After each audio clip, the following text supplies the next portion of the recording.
സുഹൃത്തുക്കളെ, മനുഷ്യരാശിക്ക് ഇന്നേ വരെ ലഭ്യമായിട്ടുള്ള ദർശനങ്ങളിൽ വച്ച് ഏറ്റവും പുരാതനമായതും ഏറ്റവും മഹത്തരമായതുമാണ് സനാതനധർമ്മം. അതിൽ പുഷ്പിച്ചു പന്തലിച്ച അറിവിൻ്റെ ധാരകൾ എത്ര ശ്രേഷ്ഠമായിരുന്നു എന്നറിയുമ്പോൾ മാത്രമേ അതിൻ്റെ മഹത്വവും വിശാലതയും നമുക്ക് മനസ്സിലാവുകയുള്ളൂ. ആത്മീയതയെ ശാസ്ത്രീയവും ദാർശനികവുമായ ഒരു ചിന്താധാര എന്ന രീതിയിൽ ഇത്രത്തോളം ആധികാരികമായി പകർന്നു തരാൻ കെൽപ്പുള്ള മറ്റൊരു മതമോ സംസ്കാരമോ ഈ ലോകത്തുണ്ടായിട്ടില്ല എന്നറിയുമ്പോഴാണ് സനാതനധർമ്മത്തിൻ്റെ അതുല്യതയും പ്രാധാന്യവും നമുക്ക് വ്യക്തമാകുന്നത്. ആത്മീയതയുടെയും ദാർശനികതയുടെയും അറിവുകൾ മാത്രമല്ല, ഈ ആധുനിക കാലഘട്ടത്തിൽ മനുഷ്യരാശി ആർജിച്ചിട്ടുള്ള ശാസ്ത്രീയ അറിവുകൾക്ക് അടിസ്ഥാനമായ പല വിലപ്പെട്ട ഭൗതിക വിജ്ഞാനങ്ങളും പോലും ഈ സംസ്കൃതിയിൽ വികാസം പ്രാപിച്ചിരുന്നു എന്നറിയുമ്പോഴാണ് അതിൻ്റെ ആഴവും കരുത്തും നമുക്ക് വെളിപ്പെടുന്നത്. എത്രത്തോളം പഴയതാണ് എന്ന് വ്യക്തമായി കണക്കാക്കുവാൻ ബുദ്ധിമുട്ടുള്ള അത്രയും പുരാതനമായ ഈ സംസ്കാരധാരയിൽ ഇത്തരം വിജ്ഞാനശാഖകൾ അന്നേ വികാസം പ്രാപിച്ചിരുന്നു എന്നുള്ളത് അതിൻ്റെ ആധികാരികതയെയും മഹത്വത്തെയും വെളിപ്പെടുത്തുന്നു. നാം ഇന്നും ആശ്രയിക്കുന്ന ആയുർവേദം, യോഗശാസ്ത്രം, സംഗീതം, നൃത്യശാസ്ത്രങ്ങൾ, ഖഗോളശാസ്ത്രം അഥവാ ആസ്ട്രോണമി, ജ്യോതിഷം അഥവാ ആസ്ട്രോളജി എന്നിവ ഈ സംസ്കൃതിയിൽ വിടർന്ന് വികാസം പ്രാപിച്ചവയായിരുന്നു എന്നുള്ളത് നാം കൃതജ്ഞതയോടെ ഓർക്കേണ്ടതുണ്ട്. എന്തിനേറെ പ്രപഞ്ചത്തെക്കുറിച്ചുള്ള ആധുനിക ശാസ്ത്രീയ വീക്ഷണങ്ങളും ആധുനിക ശാസ്ത്രമായ രസതന്ത്രത്തിൽ വിവരിക്കുന്ന ആറ്റം എന്ന അടിസ്ഥാന ഘടകത്തെക്കുറിച്ചുള്ള വീക്ഷണങ്ങളും പോലും ചിരപുരാതനമായ സനാതനധർമ്മത്തിൽ ഉൾക്കൊള്ളുന്നു എന്നത് അതിൻ്റെ അതുല്യമായ സ്വീകാര്യതയും സത്യത്വവും ഒരുപോലെ വ്യക്തമാക്കുന്നു. സത്യത്തിലേക്കുള്ള എല്ലാ മാർഗങ്ങളെയും വിശ്വാസങ്ങളെയും ഒരുപോലെ ബഹുമാനിക്കുകയും അംഗീകരിക്കുകയും ചെയ്യുന്ന ലോകത്തിലെ ഒരേയൊരു സംസ്കാരധാര സനാതനധർമ്മം മാത്രമാണെന്ന് നിസ്സംശയം പറയാൻ കഴിയും. അതുകൊണ്ടുതന്നെ ഈ സംസ്കൃതി എന്നെന്നും ലോകത്തിന് വഴികാട്ടിയായിരിക്കുകയും നിലനിൽക്കുകയും ചെയ്യും എന്ന് മാത്രമല്ല, അത് നിലനിൽക്കേണ്ടത് ലോകത്തിൻ്റെ ആവശ്യമാണ് താനും. അതുല്യമായ വിശാലതയും സത്യത്വവും ഉള്ളതുകൊണ്ട് തന്നെയാണ് എത്രയോ വൈദേശിക ആക്രമണങ്ങൾ നേരിട്ടിട്ടും എത്രയോ വിദേശ മതങ്ങളെയും സംസ്കാരങ്ങളെയും സ്വീകരിച്ചിട്ടും സനാതനധർമ്മം എന്ന ഈ പ്രകാശം ഒരിക്കലും കെട്ടുപോകാതെ ഒരു വിസ്മയമായി എന്നെന്നും പ്രകാശിച്ചുകൊണ്ടേയിരിക്കുന്നത്. അതുകൊണ്ടുതന്നെ അതെന്നെന്നും അങ്ങനെ തന്നെ ഉണ്ടാവുകയും ചെയ്യും എന്ന് നമുക്ക് മനസ്സിലാക്കാം. ഇത്രത്തോളം മഹത്തായ ഈ സംസ്കൃതിയെക്കുറിച്ച് അല്പമെങ്കിലും ശരിയായി അറിയുകയും കഴിയുന്നതുപോലെ ഉൾക്കൊള്ളുകയും ചെയ്യുന്നത് ആത്മീയ ലക്ഷ്യപ്രാപ്തിക്കും ജീവിത വിജയത്തിനും ഏതൊരാളെയും പ്രാപ്തനാക്കുന്നു. സനാതനധർമ്മത്തെക്കുറിച്ച് നാം അറിഞ്ഞിരിക്കേണ്ട തികച്ചും അടിസ്ഥാനപരമായ വസ്തുതകളാണ് ഇവിടെ പരാമർശിക്കുന്നതെന്ന് കൂടി സൂചിപ്പിച്ചുകൊണ്ട് വിഷയത്തിലേക്ക് കടക്കുന്നു. സനാതനധർമ്മം എന്ന ആശയം നാം മനസ്സിലാക്കുന്നതിന് പ്രാഥമികമായി 2 വസ്തുതകൾ നാം ശരിയായി ഗ്രഹിക്കേണ്ടതുണ്ട്. ഒന്ന്, സനാതനധർമ്മം എന്ന വാക്കിൻ്റെ അർത്ഥം. 2, ആ വാക്കുകൊണ്ട് ഉദ്ദേശിക്കുന്ന അതിമഹത്തായ ആശയസംഹിത എന്താണ് എന്നുള്ളത്. ആദ്യമായി സനാതനം എന്ന വാക്കിനെ നമുക്ക് മനസ്സിലാക്കാൻ ശ്രമിക്കാം. സനാതനം എന്ന വാക്കിന് ഒരിക്കലും നശിക്കാത്തത് എന്നാണ് അർത്ഥം. ഉണ്ടായതാണെങ്കിൽ അഥവാ ഉണ്ടാക്കിയതാണെങ്കിൽ അത് നശിക്കുകയും ചെയ്യും. എന്നാൽ സനാതനധർമ്മം ആരും ഉണ്ടാക്കിയതല്ല. അതിനാൽ തന്നെ ഇതിന് നാശവുമില്ല. അതായത് അത് എന്നെന്നും നിലനിൽക്കുന്നതാണ് എന്നർത്ഥം. മറ്റു മതങ്ങളിൽ നിന്നും സനാതനധർമ്മത്തെ വ്യത്യസ്തമാക്കുന്ന ഒരടിസ്ഥാന പ്രത്യേകതയും ഇതുതന്നെയാണ്. കേവലം ഏതെങ്കിലും ഒരു വ്യക്തിയുടെയോ വ്യക്തികളുടെയോ ഐതിഹാസികതകളുടെ അടിസ്ഥാനത്തിലല്ല സനാതനധർമ്മം ഉണ്ടായതും നിലനിൽക്കുന്നതും.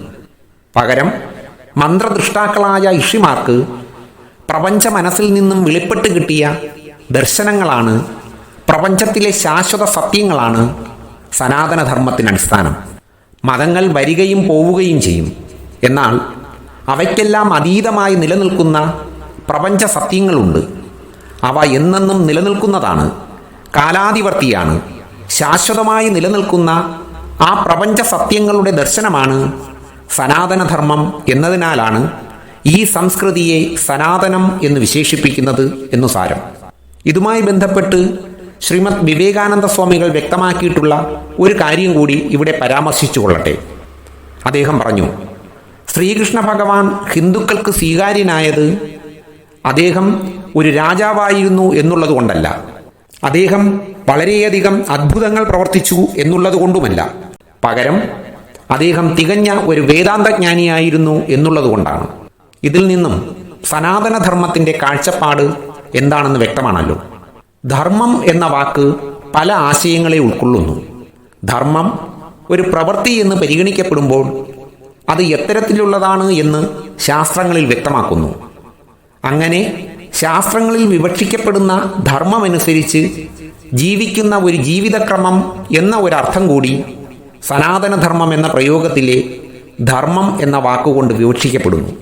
ശരിയായ അർത്ഥത്തിൽ ധർമ്മം എന്നത് എന്താണെന്ന് മനസ്സിലാക്കുവാൻ ജ്ഞാനികൾക്ക് പോലും പ്രയാസമാണെന്ന് ഹൈന്ദവ ശാസ്ത്രങ്ങളിൽ സൂചിപ്പിച്ചിട്ടുണ്ട്.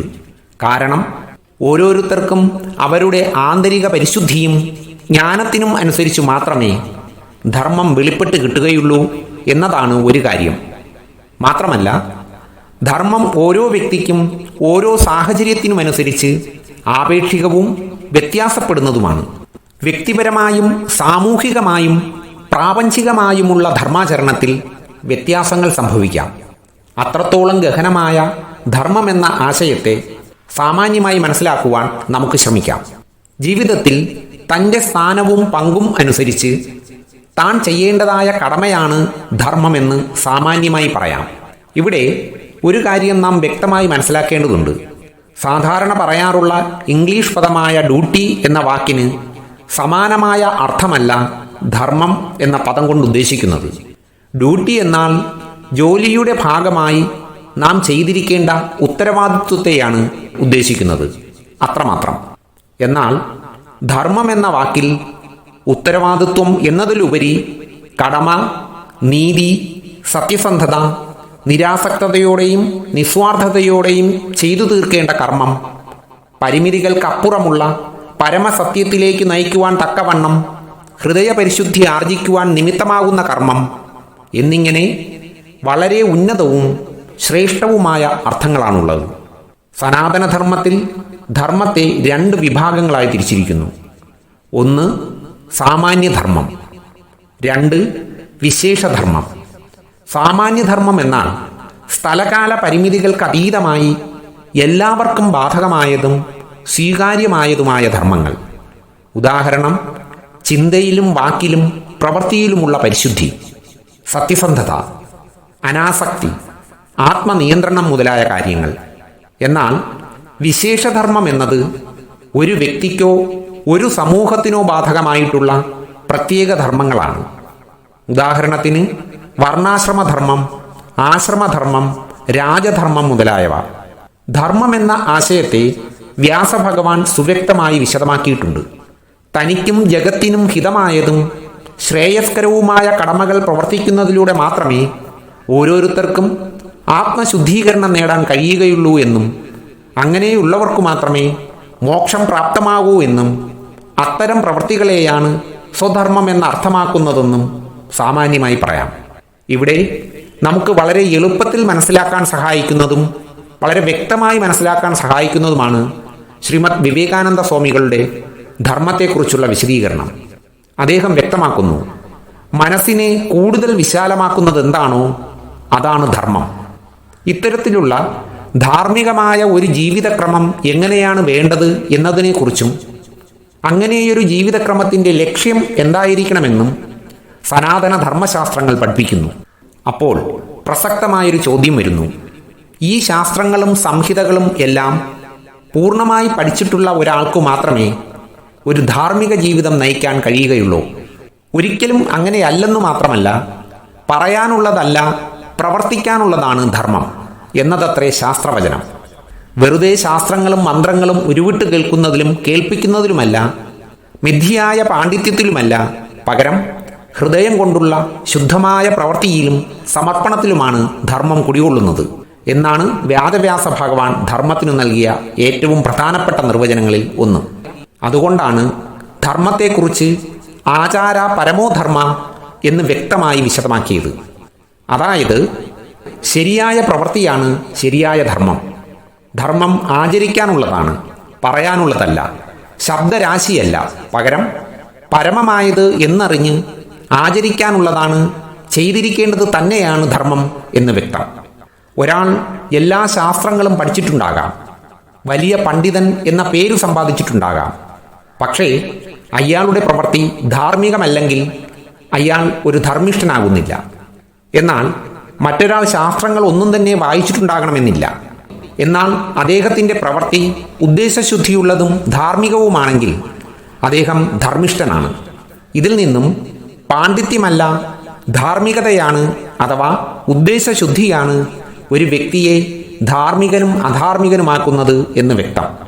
അതുകൊണ്ടാണ് വിഡ്ഢിത്തം പ്രസംഗിക്കുന്ന ഒരു പ്രൊഫസറേക്കാൾ എന്തുകൊണ്ടും ധാർമ്മികനാണ് ഒരു ജോഡി ചെരുപ്പുണ്ടാക്കുന്ന ഒരു ചെരുപ്പ് കുത്തി എന്ന് വിവേകാനന്ദ സ്വാമികൾ പ്രഖ്യാപിച്ചത്. ഇതിൽ നിന്നും സനാതനധർമ്മം എന്നാൽ സനാതനമായ ധർമ്മം അഥവാ ശാശ്വതമായ ധാർമ്മിക ദർശനങ്ങളിൽ അധിഷ്ഠിതമായ ഒരു ജീവിതക്രമം എന്നർത്ഥം. ഇനി അങ്ങനെയുള്ള സനാതനധർമ്മം എന്തൊക്കെ ഉൾക്കൊള്ളുന്നതാണ് എന്ന് നോക്കാം. സനാതനധർമ്മം മുഖ്യമായും രണ്ടു പ്രധാന ഭാഗങ്ങൾ ഉൾക്കൊള്ളുന്നു. ഒന്ന്, ആധാരമായ ശാസ്ത്രങ്ങൾ. രണ്ട്, ആ ശാസ്ത്രങ്ങൾ വിധിക്കുന്ന ആചരണ വിശേഷങ്ങൾ. ഈ രണ്ടു ഭാഗങ്ങളും ഒരുപോലെ പ്രാധാന്യമുള്ളവയാകുന്നു. ഇതിൽ സനാതനധർമ്മത്തിന് ആധാരമായ ശാസ്ത്രങ്ങൾ ഏതെല്ലാം എന്ന് നമുക്ക് പരിശോധിക്കാം. അതിൽ പ്രഥമവും പ്രധാനവുമായത് നമുക്കെല്ലാവർക്കും അറിയാവുന്നത് പോലെ തന്നെ വേദങ്ങളാണ്. സനാതനധർമ്മത്തിൻ്റെ അടിസ്ഥാന ശിലകൾ തന്നെയായ വേദങ്ങൾ എന്നാൽ അറിവ് എന്നാണ് അർത്ഥം. ഇന്ദ്രിയാധിഷ്ഠിതമായ പരിമിതികളെ അതിലംഘിക്കുന്ന മഹർഷിമാരുടെ വ്യക്തി മനസ്സ് പ്രപഞ്ച മനസ്സുമായി ഏകീകരിക്കപ്പെട്ടപ്പോൾ മന്ത്രദൃഷ്ടാക്കളായ ഋഷിമാർക്ക് രണ്ടുതരം അറിവുകളും വെളിപ്പെട്ട് കിട്ടുകയുണ്ടായി. ഒന്ന്, ബാഹ്യമായ പ്രപഞ്ചത്തെക്കുറിച്ചുള്ള അറിവുകൾ. രണ്ട്, അവനവനെക്കുറിച്ച് ഞാൻ ആരാണ് എന്നതിനെക്കുറിച്ചുള്ള അറിവുകൾ. ഈ രണ്ടാമത് പറഞ്ഞ അവനവനെക്കുറിച്ചുള്ള അറിവുകളെ ആത്മവിദ്യ എന്ന് വിളിക്കപ്പെടുന്നു. ഈ രണ്ടുതരം അറിവുകളും വേദങ്ങളിൽ ഉൾപ്പെടുന്നു. ഇവിടെ അതിപ്രധാനമായി നാം മനസ്സിലാക്കേണ്ട ഒരു അടിസ്ഥാന സവിശേഷതയുണ്ട്. ഈ അറിവുകളിൽ ഒന്നും തന്നെ വെറും ബൗദ്ധിക നിലവാരത്തിൽ എഴുതപ്പെട്ടുണ്ടാക്കിയതല്ല, പകരം വെളിപ്പെട്ട് കിട്ടിയതാണ് എന്നുള്ളതാണ്. വളരെ ബൃഹത്തായ ഈ വേദസംഹിതകളെ വരും തലമുറകൾക്ക് എളുപ്പത്തിൽ മനസ്സിലാക്കാനായി വ്യാസഭഗവാൻ അവയെ 4 പകുത്ത് ക്രമീകരിക്കുകയുണ്ടായി. അങ്ങനെ വിഭജിക്കപ്പെട്ട ആ 4 വിഭാഗം വേദങ്ങൾ ഇവയാണ്: ഋഗ്വേദം, യജുർവേദം, സാമവേദം, അഥർവവേദം. ഈ ഓരോ വേദശാഖകളും 4 ശിഷ്യന്മാർക്ക് ഉപദേശിക്കപ്പെടുകയും ആ ശിഷ്യ പരമ്പരകളിലൂടെ വേദങ്ങൾ പ്രചരിപ്പിക്കപ്പെടുകയും ചെയ്തു വന്നു. ഋഗ്വേദം പൈല എന്ന മഹർഷി വഴിയും, യജുർവേദം വൈശമ്പായനൻ എന്ന മഹർഷിയിലൂടെയും, സാമവേദം ജൈമിനി മഹർഷിക്കും, അഥർവവേദം സുമന്തു എന്ന മഹർഷിക്കും ഉപദേശിക്കപ്പെട്ട് തലമുറകളിലേക്ക് കൈമാറി വന്നു. ഈ മഹത്തായ വേദങ്ങൾ ഓരോന്നിനും 3 പ്രധാന ഭാഗങ്ങളുണ്ട്. അവ സംഹിതകൾ, ബ്രാഹ്മണങ്ങൾ, ആരണ്യകങ്ങൾ എന്നിവയാണ്. പ്രസിദ്ധമായ പല ഉപനിഷത്തുകളും ആരണ്യകങ്ങളിൽ കാണപ്പെടുന്നു. പൊതുവെ പറഞ്ഞാൽ ഋഗ്വേദത്തിൽ പ്രപഞ്ചശാസ്ത്രത്തെക്കുറിച്ചുള്ള അറിവുകളും പ്രപഞ്ചശക്തിയോടുള്ള പ്രാർത്ഥനകളും ഉൾപ്പെടുന്നു. പ്രസിദ്ധമായ ഗായത്രി മന്ത്രം ഇതിൽ ഉൾപ്പെടുന്നു. ആചാരക്രമങ്ങളും യജ്ഞങ്ങളുമായി ബന്ധപ്പെട്ട മന്ത്രസൂക്തങ്ങൾ തുടങ്ങിയവ യജുർവേദത്തിലും, സംഗീത സംബന്ധിയായ സൂക്തങ്ങൾ സാമവേദത്തിലും, നിത്യജീവിതത്തിലെ ആചാരവിശേഷങ്ങൾ, ആരോഗ്യം, വിവാഹം, മന്ത്രതന്ത്രവിധികൾ, ശവസംസ്കാരവുമായി ബന്ധപ്പെട്ട ആചാരതന്ത്രവിധികൾ, പ്രാർത്ഥനകൾ, മറ്റു പലവിധ ദാർശനിക അറിവുകൾ എന്നിവ അഥർവവേദത്തിലും ഉൾപ്പെടുന്നു. ഈ വേദങ്ങൾക്ക് ഓരോന്നിനും ഉപവേദങ്ങളും ഉണ്ട്. ആയുർവേദം ഋഗ്വേദത്തിൻ്റെ ഉപവേദമായും, എന്നാൽ ചില പണ്ഡിതരുടെ അഭിപ്രായത്തിൽ അത് അഥർവവേദത്തിൻ്റെ ഉപവേദമാണെന്നും കണക്കാക്കപ്പെടുന്നു. ആയോധന വിദ്യയെക്കുറിച്ച് പരാമർശിക്കുന്ന ധനുർവേദം യജുർവേദത്തിൻ്റെ ഉപവേദമാണ്. സംഗീതം, നൃത്തം എന്നിവയെക്കുറിച്ചുള്ള ഗാന്ധർവവേദം സാമവേദത്തിൻ്റെ ഭാഗവും ശില്പശാസ്ത്രത്തെക്കുറിച്ച് പറയുന്ന ശില്പവേദം അഥർവവേദത്തിൻ്റെ ഉപവേദവുമാണ്. മന്ത്രദൃഷ്ടാക്കളായ ഋഷിമാർക്ക് മന്ത്രങ്ങളായി വെളിപ്പെട്ട ഈ വേദങ്ങളിൽ 3 തരത്തിലുള്ള അറിവുകൾ ഉൾപ്പെടുന്നു. അവ കർമ്മകാന്ഡം, ഉപാസനാകാന്ഡം, ജ്ഞാനകാന്ഡം എന്നിങ്ങനെ അറിയപ്പെടുന്നു. ഭൗതിക ലോകത്തിൽ ജീവിക്കുമ്പോൾ വേണ്ടിവരുന്ന ആവശ്യങ്ങൾ നിറവേറ്റാനുള്ള അറിവുകൾ ഉൾപ്പെടുന്നതാണ് കർമ്മകാന്ഡം. ഉദാഹരണത്തിന് മുൻപ് സൂചിപ്പിച്ച ധനുർവേദം, ഗാന്ധർവവേദം, ആയുർവേദം എന്നിങ്ങനെയുള്ള അറിവുകൾ. എന്നാൽ മനസ്സ് ഈശ്വരനിൽ പ്രതിഷ്ഠിതമാക്കാൻ വേണ്ട മന്ത്രങ്ങളും പൂജാക്രമങ്ങളും ഉൾപ്പെടുന്നതാണ് ഉപാസനാകാന്ഡം. ഭൗതിക ജീവിതത്തിലെ ധാർമ്മിക ആവശ്യങ്ങൾ ശരിയായ രീതിയിൽ നിർവഹിച്ച് മാനസികമായ പരിശുദ്ധി ആർജിക്കുന്നതിന് കർമ്മകാന്ഡത്തിലെ അറിവുകൾ പ്രാപ്തമാക്കുമ്പോൾ തൻ്റെ ആരാധനാമാർഗത്തിൽ മുന്നേറി മനസ്സിന് ഏകാഗ്രതയും ഉന്നത സത്യങ്ങൾ മനസ്സിലാക്കി സാക്ഷാത്കരിക്കുന്നതിനുള്ള യോഗ്യതയും നേടിയെടുക്കുവാൻ ഉപാസനാകാന്ഡത്തിലെ അറിവുകൾ ഒരാളെ പ്രാപ്തമാക്കുന്നു. പരമപ്രധാനമായ ജ്ഞാനകാന്ഡത്തിൽ ആത്മവിദ്യ അഥവാ ഞാൻ ആരാണ് എന്നതിനെക്കുറിച്ചുള്ള സർവശ്രേഷ്ഠമായ അറിവ് ഉൾപ്പെടുന്നു. ആത്മാന്വേഷണത്തിൻ്റെ ഈ അറിവുകൾ അറിവിൻ്റെ അങ്ങേയറ്റം അഥവാ പരമമായ അറിവുകൾ എന്ന അർത്ഥത്തിൽ വേദാന്തം എന്നും അറിയപ്പെടുന്നു. ദിവ്യവും പരമശ്രേഷ്ഠവുമായ ഈ അറിവുകൾ ഉൾക്കൊള്ളുന്നവയാണ് ഉപനിഷത്തുക്കൾ. ഉപനിഷത്ത് എന്ന വാക്കിൻ്റെ അർത്ഥത്തെപ്പറ്റി പല വ്യാഖ്യാനങ്ങളുമുണ്ട്.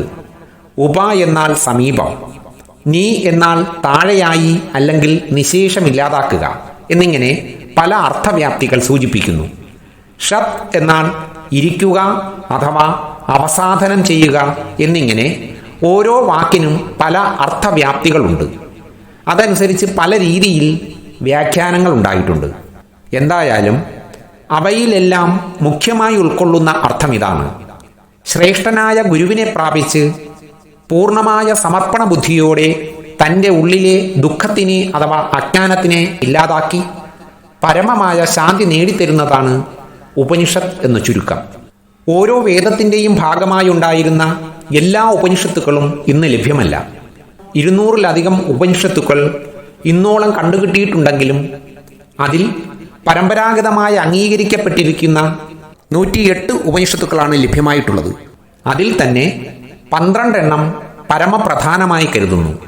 അതിൽ 10 ഉപനിഷത്തുക്കൾക്ക് പൂജനീയ ശങ്കരാചാര്യ സ്വാമികൾ ഭാഷ്യങ്ങൾ രചിക്കുകയുണ്ടായി. ഭാഷ്യങ്ങൾ എന്നാൽ വ്യാഖ്യാനങ്ങളാണെന്ന് തെറ്റിദ്ധരിക്കരുത്. കാരണം വ്യാഖ്യാനം എന്നാൽ പരാമർശിക്കപ്പെടുന്ന ആശയത്തെ വിശദമാക്കി പറയുക എന്നതു മാത്രമാണ്. അതിൽ നിന്നും വ്യത്യസ്തമായി ഭാഷ്യത്തിൽ പരാമർശിക്കപ്പെടുന്ന ആശയങ്ങളും അവയ്ക്കെതിരായുള്ള എതിർവാദങ്ങളും കൂടി ഉൾക്കൊള്ളിക്കുകയും ആ എതിർവാദങ്ങൾ എന്തുകൊണ്ട് നിലനിൽക്കില്ല എന്ന് യുക്തിഭദ്രം സമർപ്പിച്ച് വ്യക്തമാക്കുകയും കൂടി ചെയ്യുന്നു. ഈ പറഞ്ഞ വേദങ്ങളുടെ ഭാഗമായി 6 വേദാംഗങ്ങൾ കൂടിയുണ്ട്. അവ ഇപ്രകാരമാണ്: ശിക്ഷ, കൽപ്പം, നിരുക്തം, ഛന്ദസ്, വ്യാകരണം, ജ്യോതിഷം. ഇതിൽ ശിക്ഷ എന്ന വേദാംഗം എന്താണെന്ന് നോക്കാം. വേദമന്ത്രങ്ങൾ ഉച്ചരിക്കുന്ന രീതി എങ്ങനെയാണ് എന്ന് വിശദീകരിക്കുന്ന വേദത്തിൻ്റെ വിജ്ഞാനശാഖയാണ് ശിക്ഷ. ശരിയായി ഉച്ചരിച്ചാൽ മാത്രമേ ആ വാക്ക് ഉൾക്കൊള്ളുന്ന നിശ്ചിത അർത്ഥവും ആശയവും ആ വാക്കിനാൽ ആവാഹിക്കപ്പെടുന്നുള്ളൂ. ജീവിതത്തിൽ വരുത്തേണ്ട ആചാരാനുഷ്ഠാനങ്ങളെക്കുറിച്ച് പറയുന്ന വേദാംഗമാണ് കൽപ്പം. അടുത്തത് നിരുക്തം. വാക്കുകളുടെ ഉൽപ്പത്തി ശാസ്ത്രമാണ് നിരുക്തം. എങ്ങനെ ഏതിൽ നിന്നും ഓരോ വാക്കും ഉണ്ടായി എന്നും അവ ചേരുമ്പോൾ എന്തർത്ഥമാണ് നിർവചിക്കപ്പെട്ടിരിക്കുന്നതെന്നും വിശദമാക്കുന്ന വേദാംഗമാണിത്. അടുത്ത വേദാംഗമാണ് ഛന്ദസ്. വേദങ്ങൾ ചൊല്ലുമ്പോഴുള്ള വാക്കുകളുടെയും അക്ഷരങ്ങളുടെയും മാത്രകളും സ്ഥാനവുമൊക്കെ വ്യക്തമാക്കുന്നു. ഏത് വൃത്തത്തിലാണ് ചൊല്ലേണ്ടതെന്നും ചൊല്ലുമ്പോൾ എവിടെ എപ്പോൾ പദം പിരിക്കണം, അത് എത്ര അക്ഷരങ്ങൾ ചേർന്നതാണെന്നുമുള്ള കാര്യങ്ങൾ വിശദമാക്കുന്നു. ഗായത്രി, തൃഷ്ടിപ്പ്, അനുഷ്ഠിപ്പ് തുടങ്ങിയ വൃത്തങ്ങൾ ഛന്ദസ്സിൽ ഉൾപ്പെടുന്നു. അടുത്ത ഒരു വേദാംഗമാണ് വ്യാകരണം. വാക്കുകൾ എങ്ങനെയാണ് വരേണ്ടത്, എന്തുകൊണ്ട് അങ്ങനെയാകണം എന്നിങ്ങനെ അതിൻ്റെ വ്യാകരണ യുക്തി വെളിവാക്കുന്നു. ഇനിയുള്ള ഒരു വേദാംഗമാണ് ജ്യോതിഷം. വേദത്തിൻ്റെ ഭാഗമായുള്ള യാഗങ്ങൾ, പൂജാവിധികൾ മുതലായവ എപ്പോൾ ഏത് മുഹൂർത്തത്തിൽ നടത്തണം എന്നതിനായിരുന്നു പ്രധാനമായും ജ്യോതിഷം ഉപയോഗിച്ചിരുന്നത്. എന്നാൽ ഇന്ന് അത് നിത്യജീവിതത്തിലെ കാര്യങ്ങൾക്കും ശുഭമുഹൂർത്തങ്ങൾ അറിയാനുമായി കൂടുതലും ഉപയോഗിക്കുന്നു. സനാതനധർമ്മം ഉൾക്കൊള്ളുന്ന മറ്റൊരു ശാസ്ത്ര വിഭാഗമാണ് പുരാണങ്ങൾ. ശിവപുരാണം, മാർക്കണ്ഡേയ പുരാണം എന്നിങ്ങനെ 18 പുരാണങ്ങൾ ഇതിൻ്റെ ഭാഗമായുണ്ട്. പൂജനീയ വ്യാസവ്യാസ ഭഗവാനാണ് പുരാണങ്ങൾ രചിച്ചതെന്ന് കരുതപ്പെടുന്നു. സനാതന ധർമ്മശാസ്ത്രങ്ങളിൽ അടുത്തതായി ഉൾപ്പെടുന്ന ഭാഗമാണ് ഇതിഹാസങ്ങൾ. ഇതിഹാസം എന്ന സംസ്കൃത വാക്കിന് ഇവിടെ യഥാർത്ഥത്തിൽ ഇങ്ങനെ സംഭവിച്ചിരിക്കുന്നു എന്നാണ് സാമാന്യമായി അർത്ഥം. അതായത് ഭാരതദേശത്തിൽ സംഭവിച്ചിട്ടുള്ള സംഭവ പരമ്പരകൾ എന്നു സാരം. രാമായണവും മഹാഭാരതവും 2 ഇതിഹാസങ്ങളാണ്. മുൻപ് പറഞ്ഞ പുരാണങ്ങളെയും ഇതിഹാസങ്ങളെയും ചേർത്ത് 5ാമത് വേദം എന്നും വിളിക്കാറുണ്ട്. കഴിഞ്ഞുപോയ ചരിത്ര സംഭവങ്ങളിൽ നിന്നും, അതായത് വ്യാവഹാരിക ജീവിതത്തിലെ സംഭവങ്ങളിൽ നിന്നും പഠിക്കേണ്ടതായ ദാർശനിക തലം ഈ ഇതിഹാസങ്ങളിൽ കൂടി വളരെ ലളിതമായി വ്യക്തമാക്കുന്നു. അത് സാധാരണക്കാർക്ക് ജീവിതത്തിൽ വഴികാട്ടിയും ഗുണപാഠവുമാകുന്ന അറിവുകൾ നൽകുന്നു. മാത്രമല്ല അവയിൽ വേദാന്ത ദർശനത്തിൻ്റെ അറിവുകൾ ലളിതമായി വേണ്ടുവോളം ഉൾപ്പെട്ടിരിക്കുകയും ചെയ്യുന്നു. ഇതുവരെ പരാമർശിച്ചത് കൂടാതെ ഉപനിഷത്തുക്കളുടെ സാരസംഗ്രഹമായ ഭഗവത്ഗീത, ഭാഗവതം, ബ്രഹ്മസൂത്രം, യോഗസൂത്രം എന്നിങ്ങനെ പവിത്രവും അമൂല്യവും അതുല്യവുമായ അനേകം വിജ്ഞാന ശാഖകളും ഉപശാഖകളും ചേർന്ന ഒരു വിസ്മയ പ്രപഞ്ചമാണ് ഭാരതീയ സനാതനധർമ്മം. അതിലേക്ക് കൂടുതൽ അടുക്കാനും അതിൽ നിന്ന് കൂടുതൽ ഉൾക്കൊള്ളാനും കഴിയുന്നത് ഓരോ വ്യക്തിയുടെയും ജന്മജന്മാന്തരമായി കിട്ടുന്ന സുഹൃതമായി കണക്കാക്കപ്പെടുന്നു. ഇത്രത്തോളം മഹത്തരമായ സനാതനധർമ്മത്തെക്കുറിച്ച് നാം മനസ്സിലാക്കുമ്പോൾ മറ്റൊരു പ്രധാനപ്പെട്ട ഭാഗം കൂടി പരാമർശിക്കാതെ നമുക്ക് അവസാനിപ്പിക്കാൻ കഴിയില്ല. അത് മറ്റൊന്നുമല്ല, കാലാകാലങ്ങളായി ഈ സനാതനധർമ്മം ഇരുളിലാണ്ട് പോകുമ്പോൾ ആ ഇരുൾ നീക്കി സനാതനധർമ്മത്തെ പുനഃസ്ഥാപിക്കാനായി കാലാകാലങ്ങളിൽ അവതാരമെടുക്കുന്ന ഈശ്വരാവതാരങ്ങളെയും ആത്മസാക്ഷാത്കാരം പ്രാപിച്ച ശ്രേഷ്ഠ ഗുരുക്കന്മാരെയും കുറിച്ചാണ്. ഈ ഭാരതദേശത്തിൻ്റെ ചരിത്രം പരിശോധിച്ചാൽ നിശ്ചിത ഇടവേളകളിൽ സനാതനധർമ്മം പ്രതിസന്ധികൾ നേരിട്ടപ്പോഴെല്ലാം ഈശ്വരാവതാരങ്ങൾ ഉണ്ടാവുകയും ധർമ്മം പുനഃസ്ഥാപിക്കപ്പെടുകയും ചെയ്തിട്ടുണ്ട്. അതുപോലെ തന്നെ സാക്ഷാത്കാരം പ്രാപിച്ച ശ്രേഷ്ഠ ഗുരുക്കന്മാരുടെ ജനനങ്ങളാലും പാരമ്പര്യങ്ങളാലും അനുഗൃഹീതവും ധന്യവുമാണ് ഈ ഭാരതദേശവും സനാതനധർമ്മവും. ഇത് വ്യക്തമായി അറിയുമ്പോഴാണ് സനാതനധർമ്മം നിത്യവും നാശരഹിതവുമാണെന്നുള്ള സത്യത്തിൻ്റെ വ്യാപ്തി നമുക്ക് ശരിയായി മനസ്സിലാക്കാനാവുന്നത്. സുഹൃത്തുക്കളെ, വീഡിയോ ഇഷ്ടമായെങ്കിൽ ചാനൽ സബ്സ്ക്രൈബ് ചെയ്യുക. ഒപ്പം തന്നെ ഇതിന്മേലുള്ള നിങ്ങളുടെ അഭിപ്രായങ്ങളും അറിയിക്കുക. മറ്റൊരു വിഷയത്തെക്കുറിച്ച് അടുത്ത വീഡിയോയിൽ മനസ്സിലാക്കാം. നമസ്തേ.